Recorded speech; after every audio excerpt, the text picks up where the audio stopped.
Bonjour, nous nous retrouvons aujourd'hui pour une nouvelle capsule concernant les enseignements de l'Apocalypse chapitre par chapitre.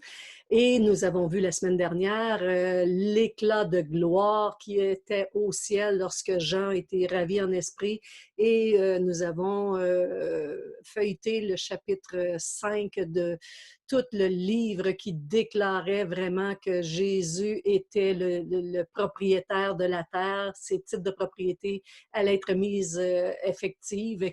Et on voyait vraiment l'éclat de louange des gens qui habitent le ciel à ce moment-là. Et on parlait des 24 anciens, les quatre êtres vivants et toute la foule des anges aussi qui étaient éclatés. On a vu plein d'indices concernant ces personnes-là, qui elles représentaient et tout. Ça a été très passionnant. Et avant d'entrer dans le chapitre 6 de l'Apocalypse, je vais devoir vous donner quelques bases extrêmement importantes pour comprendre comment le déroulement des événements de Dieu vont se dérouler, justement, parce qu'il y a dans le cœur de Dieu, il y a dans le ciel un calendrier que Dieu respecte, un calendrier qu'il a créé lui-même.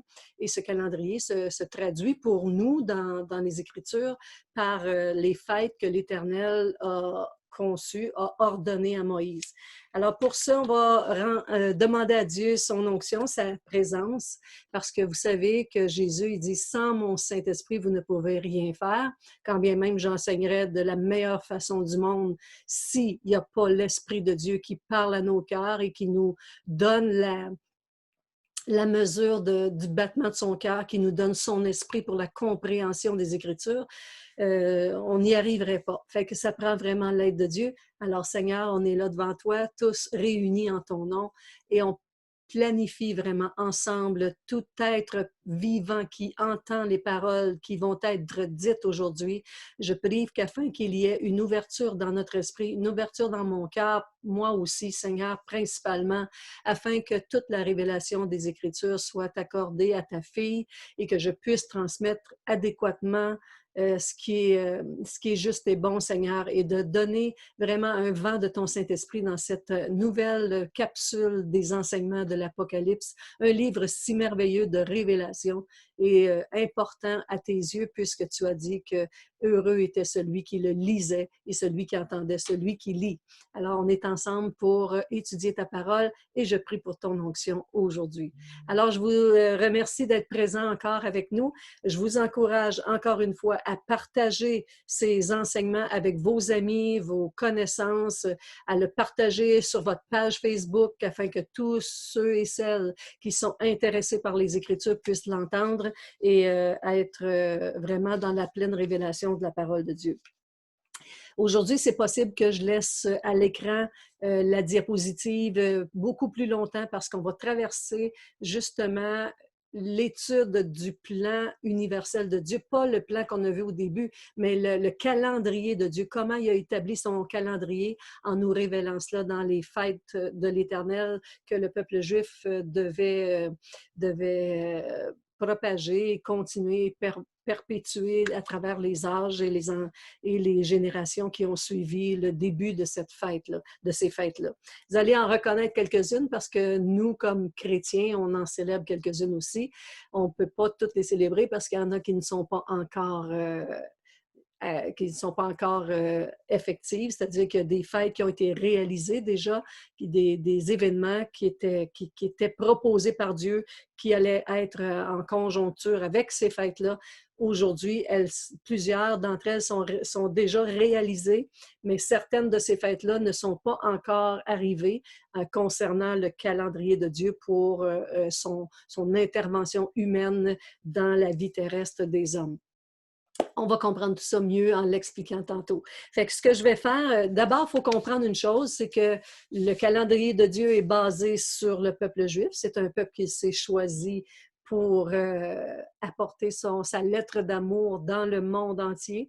Et il fallait bien qu'il se choisisse un peuple qui allait recevoir ses instructions et propager ça. D'ailleurs, aujourd'hui, si on a une Bible et si on a l'Ancienne Alliance dans laquelle ce que nous appelons l'Ancien Testament, c'est en fait le Tanakh, c'est toute l'Ancienne Alliance qu'ont reçu le peuple juif à travers des serviteurs comme Moïse et tout ça.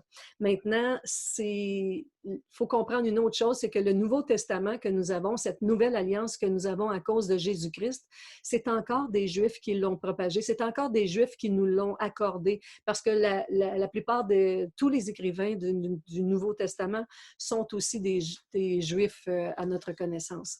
Il y a peut-être juste l'apôtre Luc qu'on n'est pas convaincu qu'il était juif, mais c'est quand même toute notre base, notre foi chrétienne est native du peuple juif, est native de tous les Juifs dans lesquels même Jésus était un Juif. Et la Bible nous dit que le salut, ça vient des Juifs, ça vient parce que Jésus est Juif. Et c'est de là que le salut a été pensé par Dieu pour amener vraiment toutes les générations succédentes à recevoir la parole de Dieu et en être sauvés aussi. Alors, ce que nous allons regarder aujourd'hui, ce sont les fêtes de l'Éternel. Vous allez ouvrir vos Bibles, mais peut-être ça va, ou plutôt regarder la diapositive, ça va être plus simple, parce que si vous lisez toute la Bible en même temps, ça va être un peu dérangeant pour vous, pour votre compréhension. Mais toutes les fêtes de l'Éternel, c'est-à-dire les 3 grandes fêtes subdivisées en 7 fêtes, ont été écrites dans le livre du Lévitique, le livre des genres de pratiques religieuses, si vous voulez, de l'Ancien Testament. Ce sont des fêtes qui avaient rapport effectivement avec tout ce qui allait arriver au travers tout le plan de Dieu pour notre salut.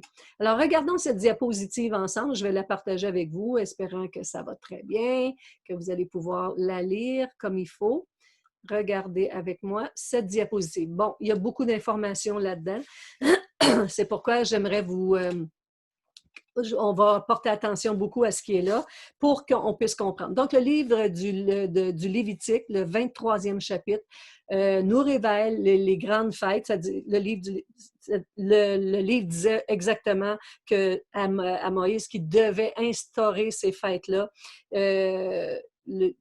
Il disait, regardez comment c'est écrit. Il dit, le premier mois, le 14e jour du mois, entre les 2 soirs, ce sera la Pâque. Ça, c'est la première fête. On les énumère, je ne lirai pas tous, là, mais toutes les fêtes sont décrites dans le livre du Lévitique, chapitre 23. Donc, la Pâque étant la première. Mais si vous regardez bien, la Pâque, elle est ici. Il y a aussi la fête de la Pentecôte et la fête des tabernacles. Nous regarderons ensemble que la fête de la Pâque est comme subdivisée par la Pâque elle-même, la fête des pains sans levain et la fête des prémices. La Pentecôte étant unique à elle-même, n'est pas subdivisée, mais la fête des tabernacles est subdivisée en 3 fêtes, qui est la fête des trompettes, la fête des expiations et la fête des tabernacles. Toutes ces fêtes ont une importance capitale pour la compréhension des Écritures aujourd'hui. Vous connaissez très bien que la Pâque, ce que nous connaissons de la Pâque, c'est lorsque le peuple juif devait être libéré justement de l'esclavage. Il a été amené vraiment lorsque le peuple devait sortir de l'esclavage de l'Égypte avant qu'il sorte à la 10e plaie qu'il y a eu en Égypte. Le pharaon qui ne voulait pas obéir à Dieu a reçu la dernière information, le dernier avertissement. Il dit, si tu ne laisses pas sortir mon peuple, tous les premiers-nés vont décéder en Égypte, de toute la famille, de tous les habitants de l'Égypte, où ce que Pharaon en était le chef, justement. Mais par contre, pour le peuple juif qui était présent, Moïse avait donné cette instruction de la part de Dieu. Vous allez prendre un agneau sans défaut, vous allez mettre son sang sur les linteaux de vos portes afin que la mort n'ait pas d'accès sur vous. C'est à cette condition qu'ils seraient protégés par le sang. Nous, les croyants en Jésus-Christ, on a la même foi. Nous célébrons chaque année la Pâque, pas celle des œufs puis des lapins, là, mais nous célébrons et nous commémorons la mort de Jésus, également et sa résurrection également aussi, parce que c'est à cause de elle. Puis Jean le Baptiste avait dit, voici l'agneau de Dieu qui ôte le péché du monde. Bon, le sang allait empêcher la mort d'atteindre les Israélites, et les premiers-nés, surtout, là, que c'était ça la plaie qui allait arriver, c'est que tous les premiers-nés allaient mourir si Pharaon n'acceptait pas, et Pharaon a refusé. Et donc, depuis ce jour, on célèbre la Pâque en souvenir de l'agneau qui a été tué à la place pour les péchés des hommes, afin que son sang soit sur les linteaux des portes, comme si ce sang-là était sur le linteau de nos cœurs, et que lorsque nous acceptons Jésus, c'est ce sang qui nous protège contre la mort éternelle, c'est-à-dire la séparation d'avec Dieu pour l'éternité. Nous recevons alors la vie éternelle. Donc, cette première grande fête est subdivisée. Si vous regardez ici, elle a une date, c'est-à-dire le 14e jour du mois de Nissan, qui est à peu près en avril pour nous. Et on peut retracer cette information-là dans le livre du Lévitique, chapitre 23, verset 5. Quand Paul va exprimer, il parle de Christ dans 1 Corinthiens chapitre 5, verset 7, il dit « Christ, notre Pâque, a été immolé ». Regardez comment il écrit. « C'est bien à tort que vous vous glorifiez. Ne savez-vous pas qu'un peu de levain fait lever toute la pâte? Faites disparaître le vieux levain afin que vous soyez une pâte nouvelle, puisque vous êtes sans levain, car Christ, notre Pâque, a été immolé. Célébrons donc la Pâque, non avec du vieux levain, non avec un levain de malice et de méchanceté, mais avec les pains sans levain, de la pureté et de la vérité. » Donc, Christ, notre Pâque, a été immolé. Paul comprenait très bien que toutes les fêtes de l'Éternel qui avaient été enseignées dans l'Ancienne Alliance étaient pour nous un genre d'enseignant, un genre de pédagogue pour nous instruire sur le fait que Christ va remplir, il va vraiment célébrer toutes ces fêtes-là avec sa propre vie, avec son propre corps. Alors ici, la première fête de la Pâque a été, pour nous, on connaît que cette fête est déjà exécutée, elle est déjà faite accomplie par Jésus-Christ, parce que Christ est mort sur la croix, justement, il a donné sa vie pour le pardon des péchés des hommes, et Christ, notre Pâque, a été immolé. C'est ce que nous lisons dans 1 Corinthiens chapitre 5, verset 7.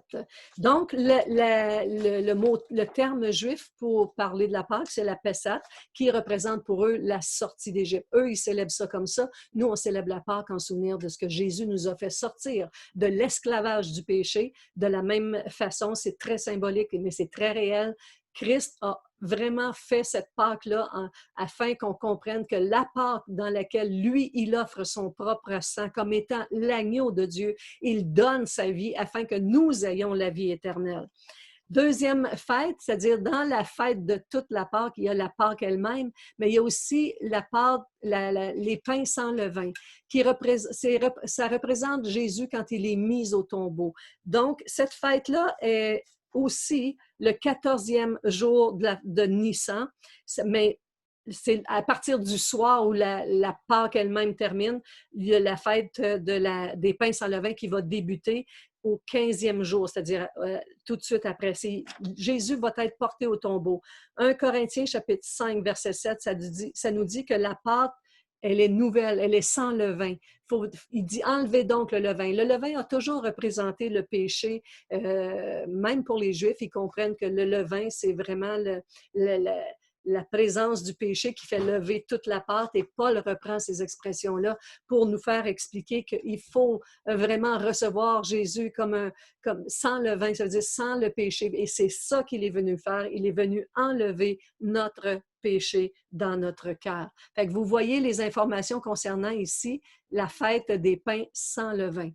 Maintenant viendra ensuite, cette fête-là, comme vous le voyez, s'appelle Shag Hamatzot, et c'est la germination de l'orge qui débute à partir de cette fête-là. Maintenant, les prémices. La fête des prémices, elle n'a pas de date fixe de jour. C'est le jour suivant le sabbat. Ça veut dire qu'on n'a pas, on sait que aussitôt qu'il y a eu un sabbat, la fête se célèbre tout de suite après. Mais c'est le jour de la résurrection de Jésus, lorsqu'il accomplit cette fête-là, il va ressusciter d'entre les morts tout de suite après le sabbat, comme ça dit au premier jour, c'est-à-dire le lendemain du sabbat. Le premier jour, Jésus va ressusciter comme il accomplit exactement la fête au temps marqué de cette fête-là lorsqu'elle est à Jérusalem, lorsque Jésus est sur la terre, il va accomplir. C'est juste avant la Pâque qu'il va mourir et il va ressusciter juste après la Pâque, c'est-à-dire après, il va être les prémices de la résurrection. C'est lui qui va être le premier.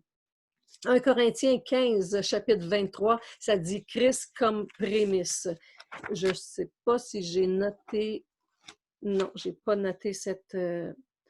En tout cas, c'est ce que ça dit, Christ comme prémisse. On va le relire un peu plus tard. Mais Christ va être les prémices de la résurrection, c'est-à-dire le premier en toute chose qui va ressusciter d'entre les morts.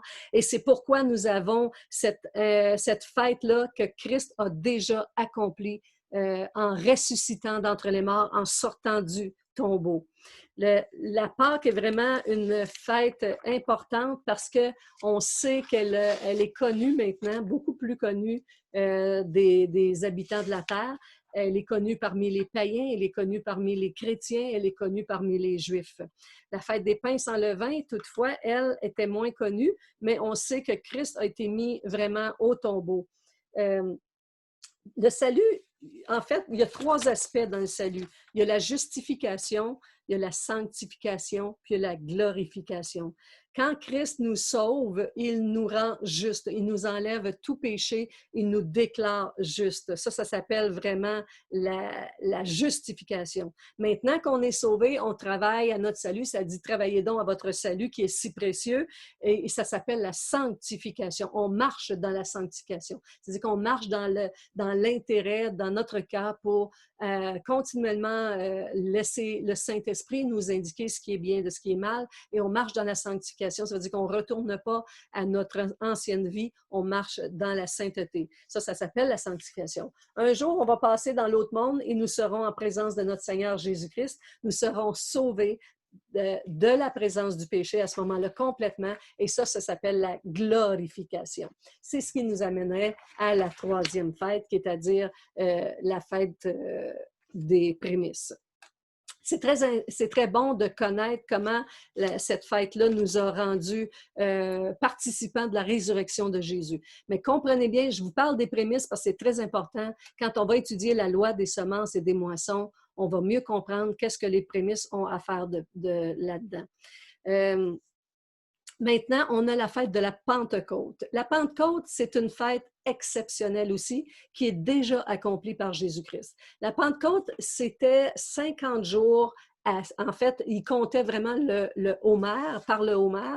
Il fallait qu'il y ait il fallait qu'il compte 7 semaines après vraiment la fête des prémices. C'est le lendemain des prémices, ils commençaient à compter le homer. C'est une méthode de calcul pour eux qui donnait 7 semaines consécutives, ce qui veut dire 7 fois 7 jours, qui donnait 49 jours, mais ça devait être le lendemain de la fête du sabbat qui donnait 50 jours. Donc, 50 jours suivant la Sivan, le 50e jour de Sivan, pardon, qui est le mois de Sivan, c'est 7 semaines après les prémices. Donc, vous allez pouvoir lire ça dans le Lévitique, chapitre 23, verset 15. C'est aussi là, rappelez-vous quand Jésus est venu sur terre puis qu'il est ressuscité d'entre les morts, il est parti à la rencontre, il est parti vers son Père et il est revenu sur terre et il est apparu aux disciples. Et quand il est apparu aux disciples, il est resté 40 jours sur terre avec nous, avec les disciples à ce moment-là. Et il a dit, attendez que je vous envoie le Saint-Esprit. Et la même fête, lorsque la fête de la Pentecôte va arriver, c'est-à-dire la fête de la Pentecôte pour les Juifs, qu'eux appellent le Shavuot, cette fête-là se célèbre 50 jours après la fête des prémices, c'est-à-dire la fête qui annonçait vraiment la fin de la fête des prémices. 50 jours devaient être comptés pour que la Pentecôte arrive ou pour que le Shavuot arrive. Et pour nous aussi, lorsque Jésus a dit « Attendez dans la chambre haute afin de recevoir le Saint-Esprit pour que vous donniez mes témoins partout dans le monde », bien, Jésus a passé 40 jours et c'est 10 jours après son départ officiel, là, son départ public, lorsqu'il est reparti, ça a pris 10 jours avant qu'il y ait eu effusion du Saint-Esprit dans la chambre haute. Et la Pentecôte représente exactement cette fête-là dans laquelle Jésus a accompli cette fête-là. Encore aujourd'hui, vous allez retrouver ça dans les Actes des Apôtres, chapitre 2, versets 1 à 4, où le Saint-Esprit s'est répandu sur les disciples. Ils ont été baptisés du Saint-Esprit exactement 50 jours après la résurrection de Jésus, qui effectivement, où les Juifs fêtaient la fête de la Pentecôte par la même occasion. Maintenant, il reste la fête des tabernacles ici, qui est subdivisée en 3 parties, comme vous voyez.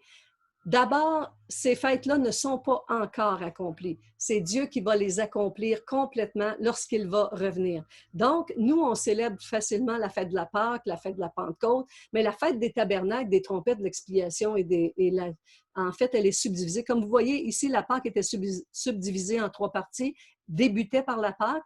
Ici, la fête des tabernacles est subdivisée en 3 parties et elle termine par la fête des tabernacles. Donc, il y a 7 fêtes consécutives que Jésus accomplit. Il en a déjà accompli les 4 premières, dont la Pâque et la Pentecôte dans leur grand titre.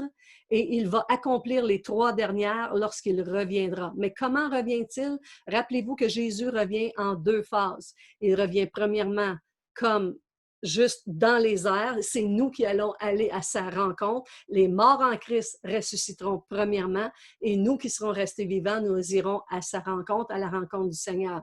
Donc, la fête des trompettes représente l'enlèvement de l'Église. Pourquoi est-ce qu'elle représente l'enlèvement de l'Église? Pour plusieurs raisons.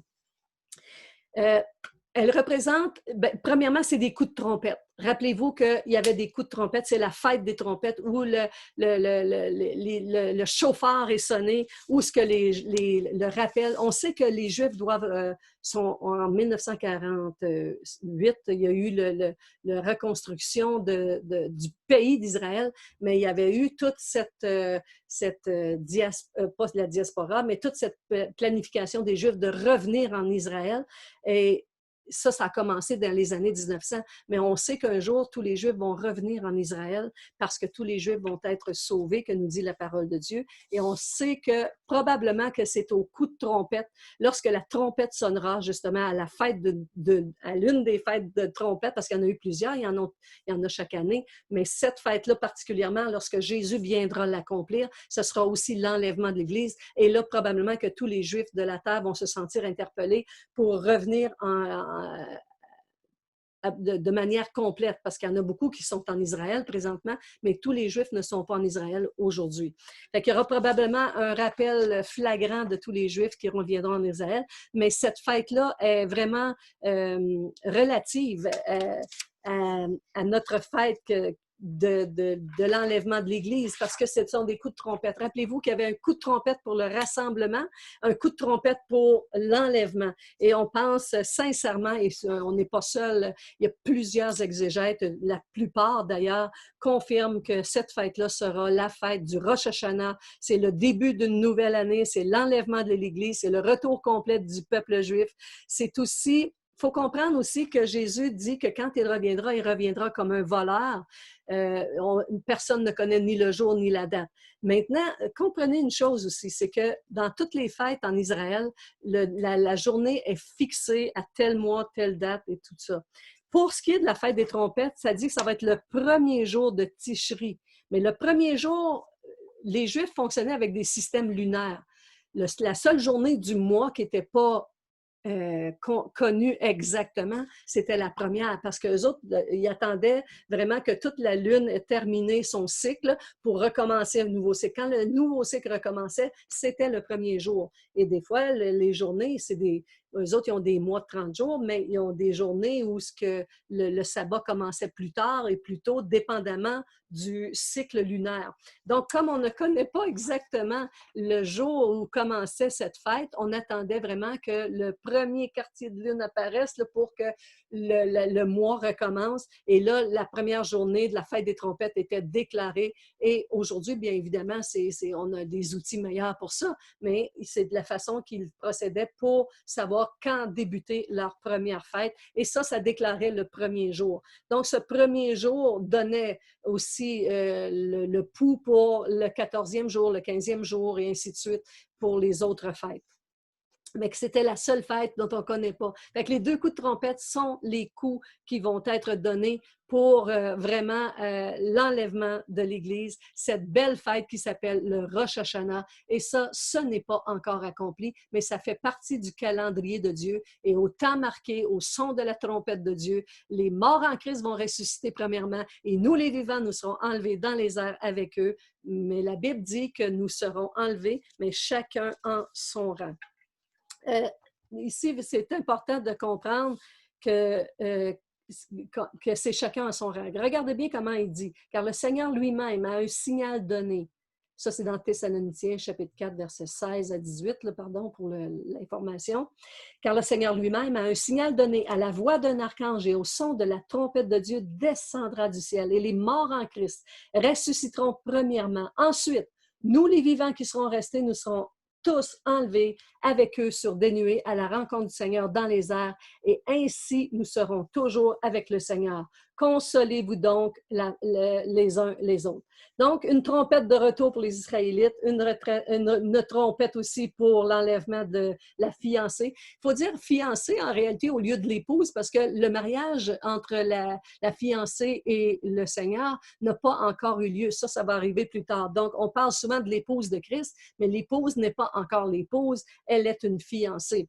Ça me rappelle un jour une dame me disait qu'elle avait déjà reçu la bague concernant le mariage, c'est-à-dire qu'elle était déjà mariée à Christ, alors que je lui ai dit, c'est pas possible parce que le mariage n'a pas eu lieu. Tu fais peut-être partie de la fiancée, mais le mariage n'a pas encore eu lieu. Fait qu'on n'est pas encore tout à fait l'épouse. Fait que l'épouse devient l'épouse quand le mariage a eu lieu. C'est important, c'est des petits détails, mais ça nous aide beaucoup à comprendre la chronologie des événements lorsqu'on les met en ordre. Donc, l'Église va monter vers son Seigneur. C'est une époque connue. Après ça, va commencer une époque connue sous le nom de Grande Tribulation ou de détresse de Jacob. C'est à ce moment-là que toutes les nations du monde vont venir contre Israël parce qu'Israël sera venu, justement, tous les habitants, pas les habitants, mais tous les Juifs seront en Israël. Et là, après l'enlèvement de l'Église, il y aura plusieurs cataclysmes qui vont se dérouler et on va comprendre ça lorsqu'on étudiera le chapitre 6, le prochain chapitre de l'Apocalypse, justement. Après cette fête des trompettes, après l'enlèvement de l'Église, il y aura beaucoup de choses qui vont là, c'est là que va paraître l'Antéchrist, les 4 cavaliers de l'Apocalypse, tout ça, la colère de l'Éternel qui va tomber sur le jugement de Dieu, va tomber sur la terre, et on va arriver à un moment donné où il va y avoir la fête de l'expiation en Israël. Et cette fête-là, c'était une fête où les Juifs devaient se repentir pour toute l'année de tous leurs péchés qu'ils avaient écoulés pendant l'année. C'est un temps pour faire la paix avec Dieu. Puis ils attendaient vraiment l'agneau qui devait être présenté, le souverain sacrificateur qui devait couvrir leurs péchés avec les agneaux qu'ils apportaient chacun leur tour. Il y avait aussi toute la cérémonie des deux,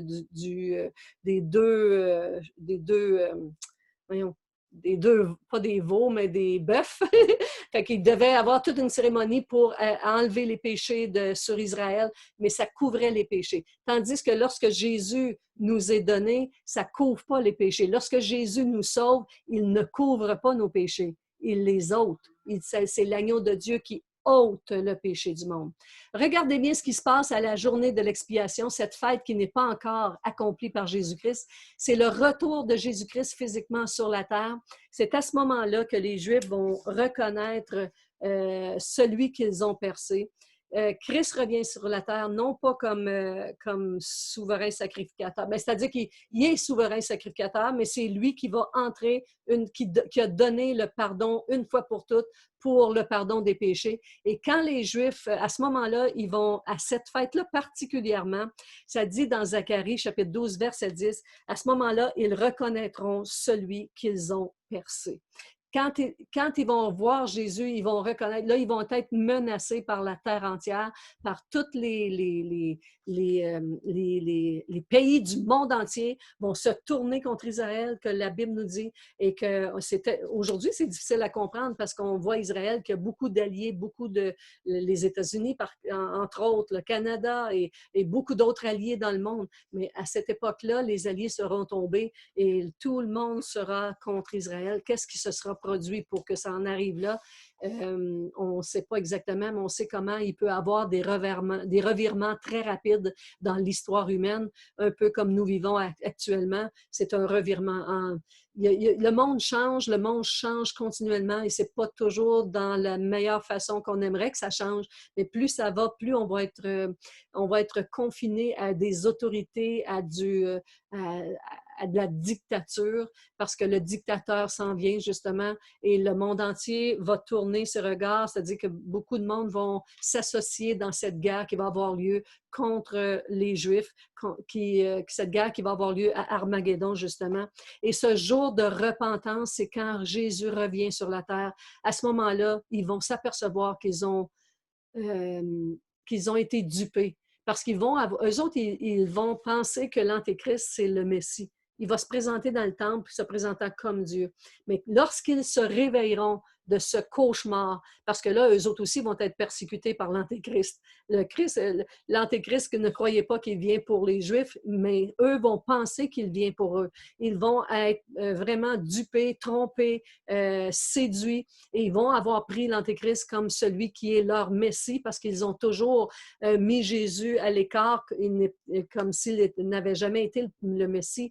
Mais le Messie qu'ils ont pris, celui qu'ils ont pris comme Messie, c'est l'Antéchrist. Et lorsqu'ils ils réaliseront qu'ils ont fait l'erreur de prendre cet homme-là comme le Christ, ils vont se repentir amèrement et Jésus reviendra sur la terre avec toutes les rachetés, avec toute la fiancée justement, parce que le mariage n'aura pas eu lieu encore, mais il revient avec cette fiancée, puis ça dit que tout Israël sera sauvé à ce moment-là. Mais comment est-ce qu'ils vont se sauver? On va regarder ça dans les prochaines étapes de l'histoire, mais il est important de comprendre que le peuple juif va se repentir et dans Zacharie, chapitre 12, verset 10, ça dit qu'ils vont tellement se repentir et en même temps, ça va être la fête de l'expiation et ils vont se repentir non pas de leurs péchés puis ils vont vouloir couvrir leurs péchés, mais ils vont se repentir, ils vont reconnaître celui qu'ils ont percé.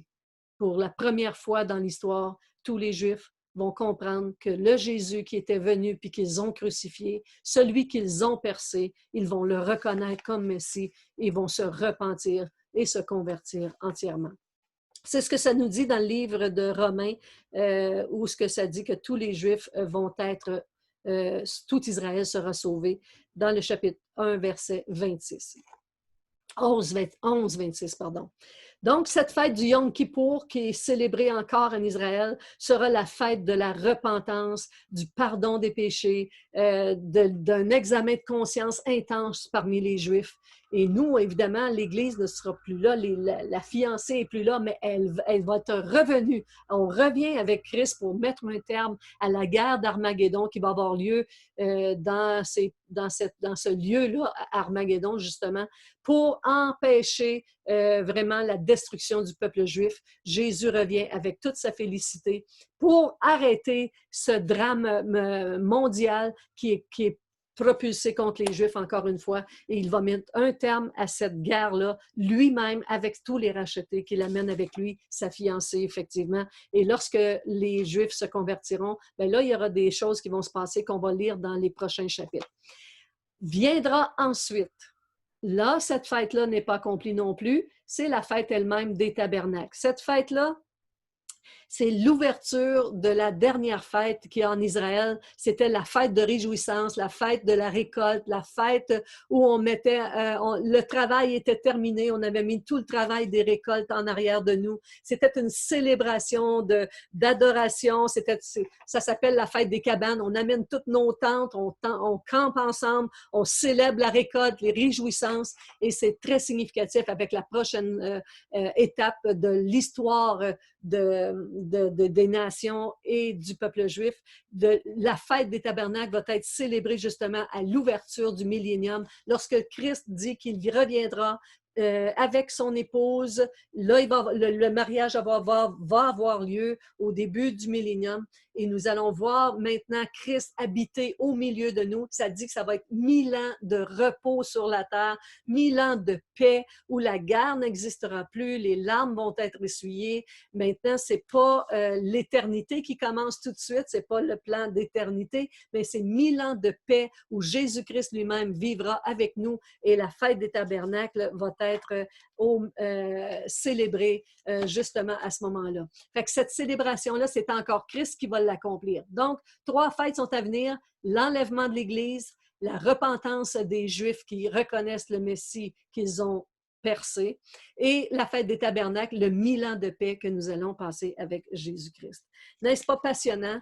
Et ça nous aidera beaucoup, toute cette explication-là nous aidera beaucoup. J'espère que vous avez eu le temps de prendre soit une photo ou quelque chose comme ça de la diapositive que nous venons d'expliquer, parce que c'est extrêmement intéressant de voir comment toutes les nations vont être réjouies dans un temps de paix, de réjouissance à la fête des tabernacles.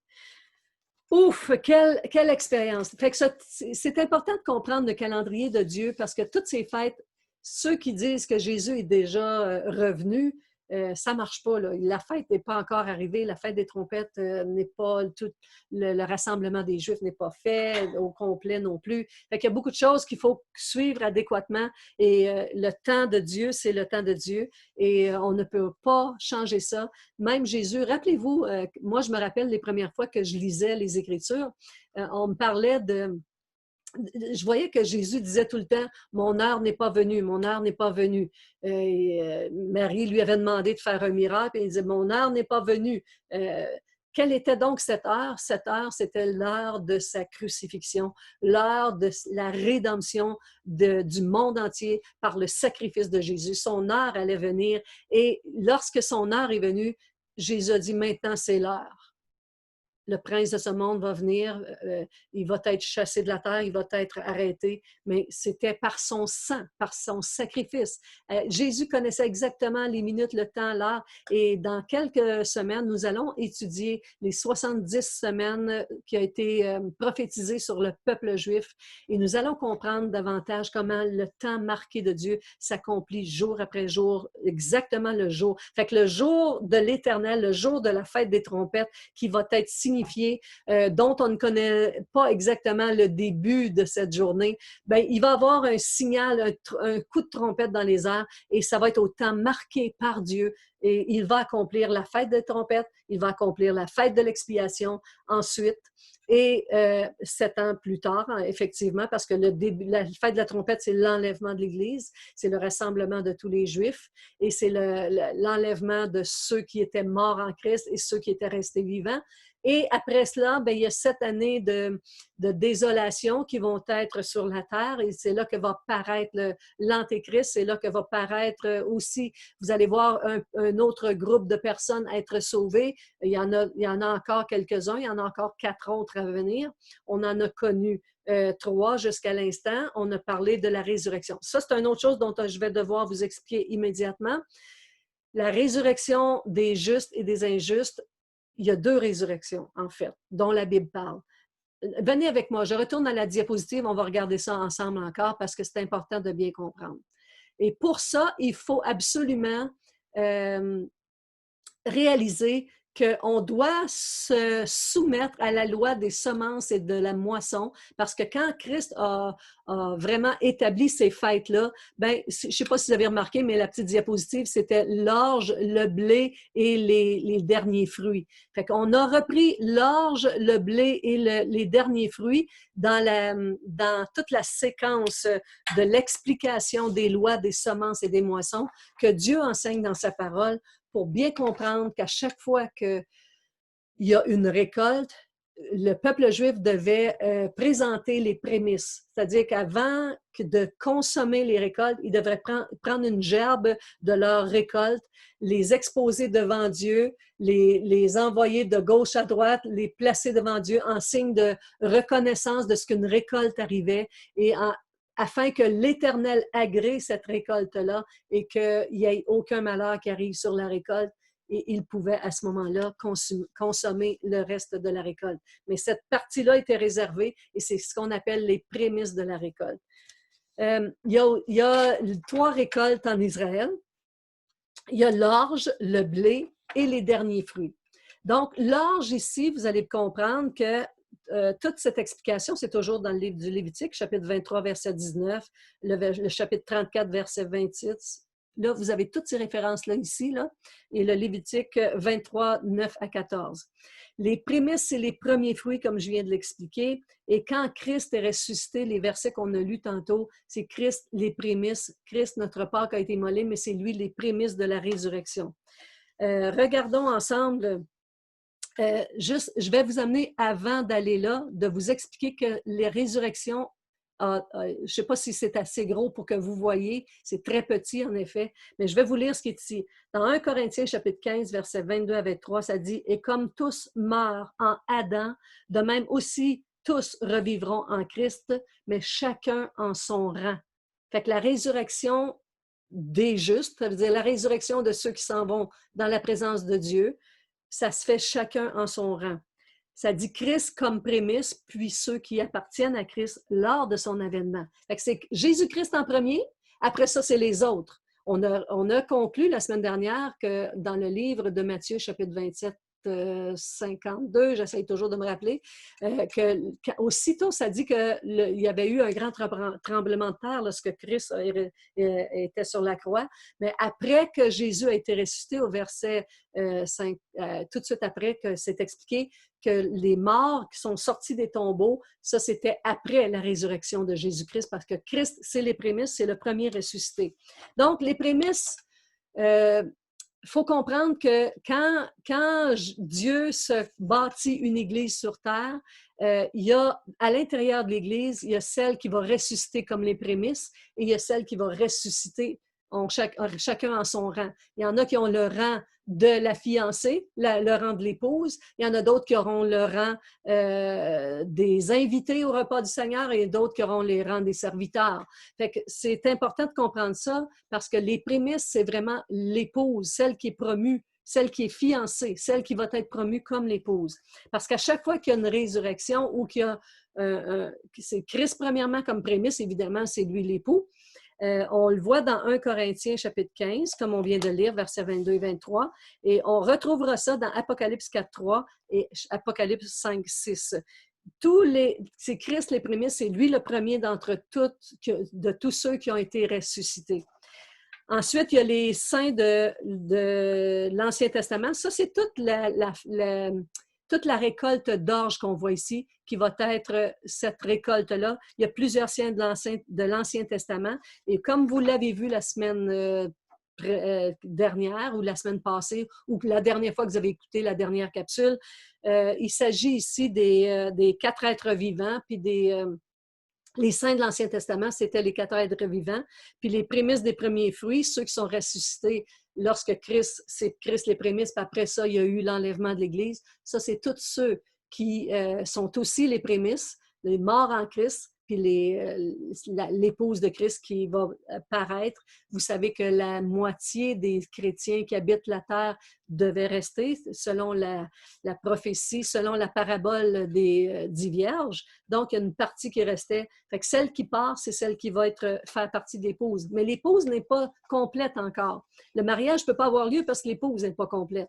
Elle va être complétée seulement qu'à la fin des 7 années de tribulation, où il y aura une dernière récolte, justement, qu'on va appeler le glanage. Vous savez que dans l'histoire d'Israël, il y avait toujours le glanage, c'est-à-dire des gens qui restaient, ils laissaient toujours une partie de la récolte qui n'était pas toute ramassée. On ramasse, c'est comme si, je ne sais pas si vous êtes déjà allé dans un champ de fraises ou de framboises ou de peu importe la récolte, on ramasse, mais il y a toujours des morceaux qui restent ici et là, et c'est le glanage qui était laissé dans l'époque du temps d'Israël. On laissait les gens, les étrangers venir manger à travers les restants, justement, de tout ce qui était là. Ils pouvaient prendre ça. Fait que ça, c'est ce qu'on appelle le glanage, où on retournait et on faisait une dernière tournée pour ramasser tout ce qui restait. Donc, au printemps, dans l'ordre des récoltes de l'époque du peuple juif, et c'est toujours comme ça, on a la récolte du printemps qui est l'orge. Donc, c'est la première récolte. Donc, la première récolte, ça a été vraiment les prémices, c'est-à-dire Jésus-Christ lui-même. Ça, c'est la première récolte. Il y a eu les morts qui sont ressuscités, qui ont sorti des tombeaux, qui font partie des prémices aussi, qui étaient les 4 êtres vivants, qui sont représentés par les 4 êtres vivants dans le chapitre 4. Et il y a aussi l'enlèvement de l'Église que nous allons connaître dans le blé ici. Fait qu'eux autres, ils sont ressuscités en premier. Ça a été fait quand Jésus est venu. Ça, c'était la récolte de l'orge. Maintenant, l'épouse, elle va être récoltée à la saison de l'été, en fait, du blé. Le blé, lui, c'est les prémices du blé, ça va être vraiment l'épouse qui est enlevée. Fait que la récolte, c'est quand l'épouse va être enlevée, ce qui s'en vient prochainement. C'est la prochaine étape qu'on va retrouver des trompettes. Ici, de la fête, la prochaine fête qui va être célébrée, c'est la fête des trompettes. Et l'épouse va être enlevée à ce moment-là. Et c'est pourquoi l'épouse devient aussi les prémices. Et vous allez voir dans le chapitre 4, dans le chapitre 7, là, il va y avoir aussi une grande foule que la Bible va nous mentionner ici, là. Fait que vous pouvez voir la grande foule. Donc, les prémices ici, c'est l'enlèvement de l'Église de Christ. Et le reste, c'est la grande foule qu'on voit dans Apocalypse chapitre 7, verset 9. Donc, la résurrection se fait en 7 étapes. Donc, on a la première qui est Christ lui-même, la deuxième qui était les morts de l'Ancienne Alliance, ceux qui sont ressuscités du tombeau tout de suite après la résurrection de Jésus-Christ. La troisième partie, c'est le troisième rang de la résurrection, c'est les prémices, c'est l'Église qui compte aussi parmi les prémices parce que ça dit qu'elle a les prémices de Christ aussi, dans 1 Thessaloniciens chapitre 13, chapitre 4, verset 13 à 18. Et c'est là elle est représentée par les 24 anciens dans Apocalypse chapitre 4, verset 4. Ça, c'était le troisième rang. Le quatrième rang, ça va être le début de la moisson. C'est la grande foule qu'on va retrouver, que je viens de nommer. Elle ne fait pas partie des prémices, mais ce sont un groupe de personnes sauvées pendant la période des tribulations. Ça va être aussi la récolte du blé. C'est le temps qui continue tout de suite. Après l'enlèvement de l'Église, bien, il y a les 7 années de tribulation. Ça va être parmi les 7 années de tribulation que va être sauvé ce groupe-là. Et c'est le quatrième groupe qui est sauvé à ce moment-ci.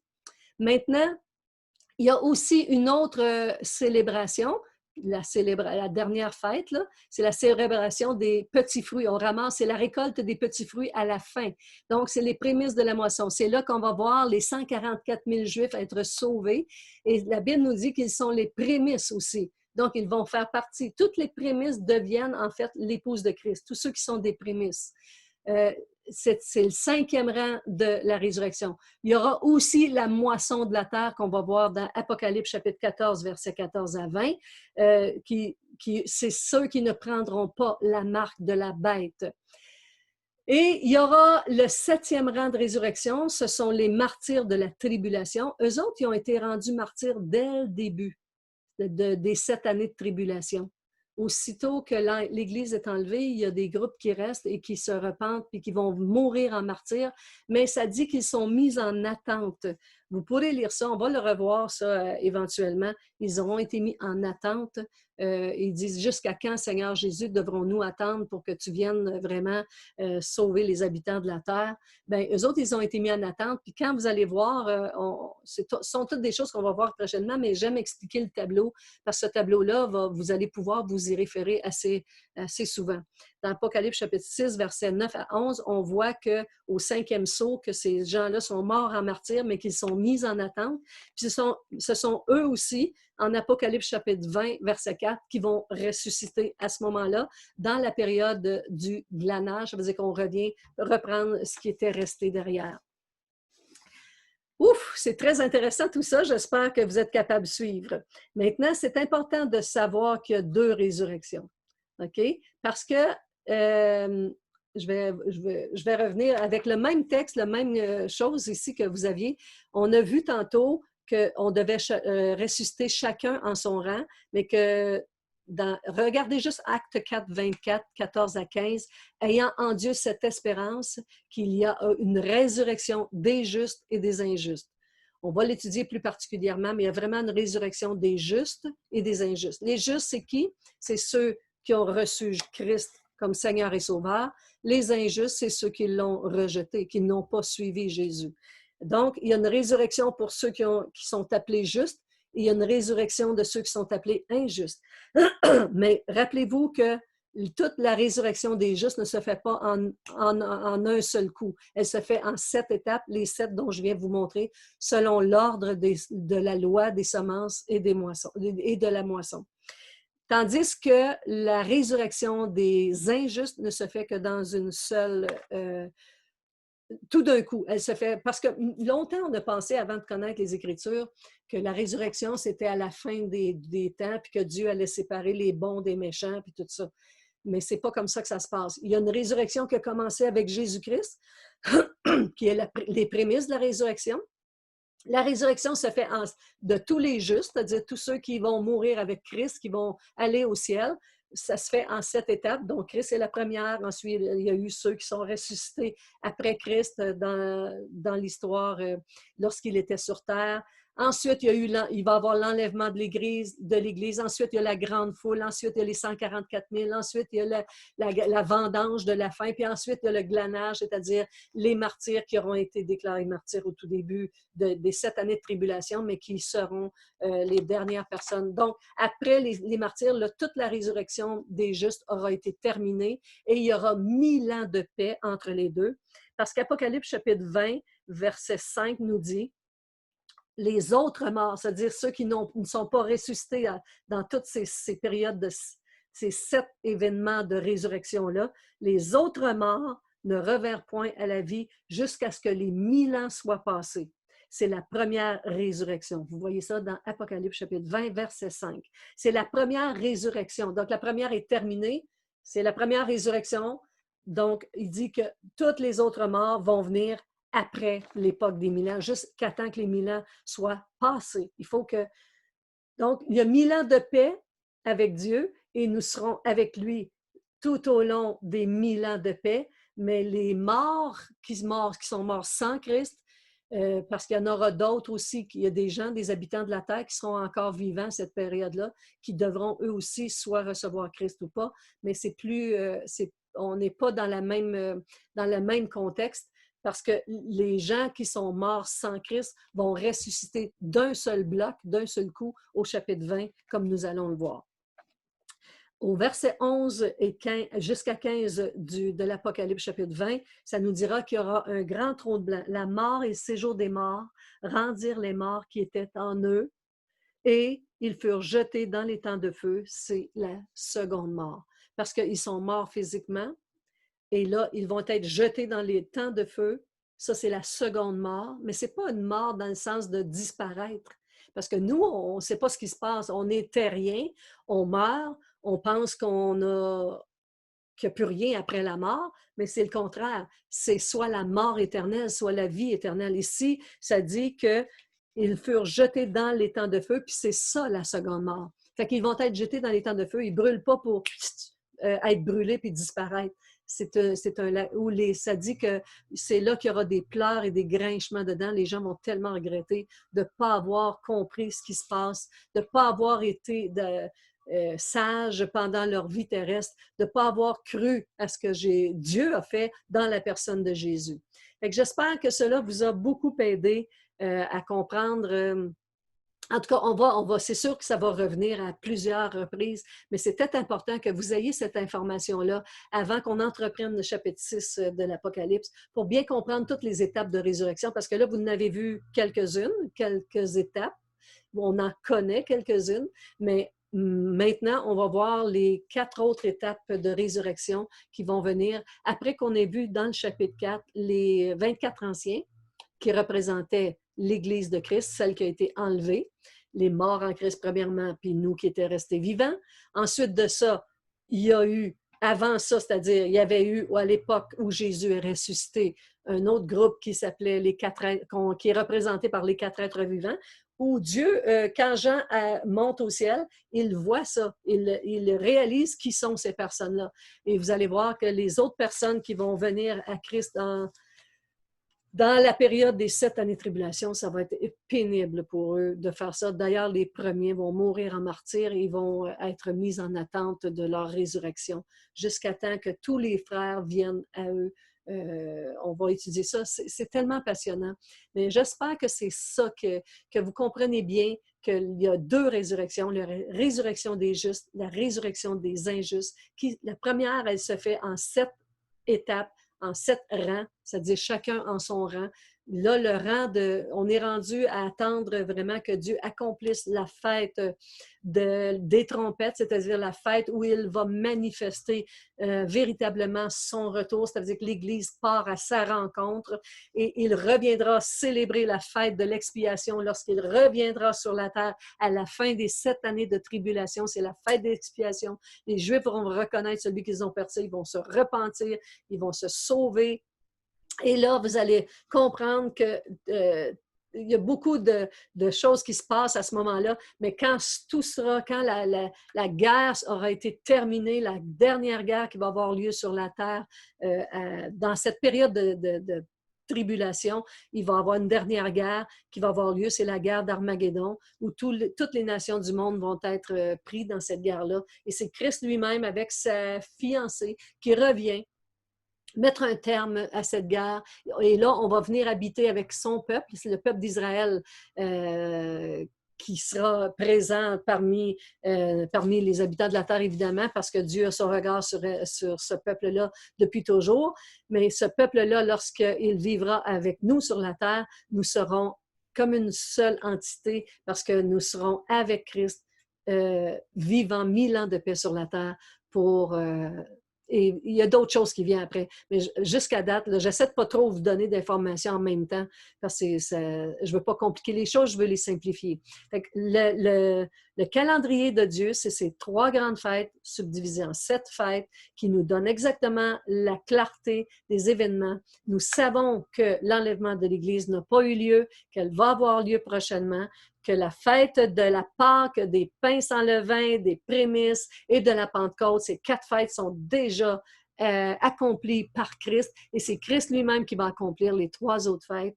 Il reste la fête des trompettes, la fête de l'expiation, la fête des tabernacles où nous allons passer 1000 ans de paix avec Christ, se réjouir avec lui. Nous allons nous réjouir de la récolte qui va avoir eu lieu sur la terre, de toutes les personnes qui auront été sauvées. Nous connaîtrons et nous apprendrons comment vivre avec Dieu pour l'éternité parce que c'est pas fini, parce qu'après ça, il y a un nouveau ciel, une nouvelle terre. Après ça, on entre dans le temps éternel de Dieu et on va pouvoir gérer avec lui l'univers entier parce que la terre n'est pas un tout en soi. C'est l'univers entier que Dieu gère et il a fait de la terre, c'est comme sa maison mère, c'est son marchepied. C'est là où il a établi ses quartiers généraux et la nouvelle Jérusalem va descendre du ciel, ses quartiers généraux vont descendre. Nous serons dans cette nouvelle Jérusalem, nous y habiterons et ça dit que les nations du monde, parce qu'il y aura encore des nations à l'époque du Milan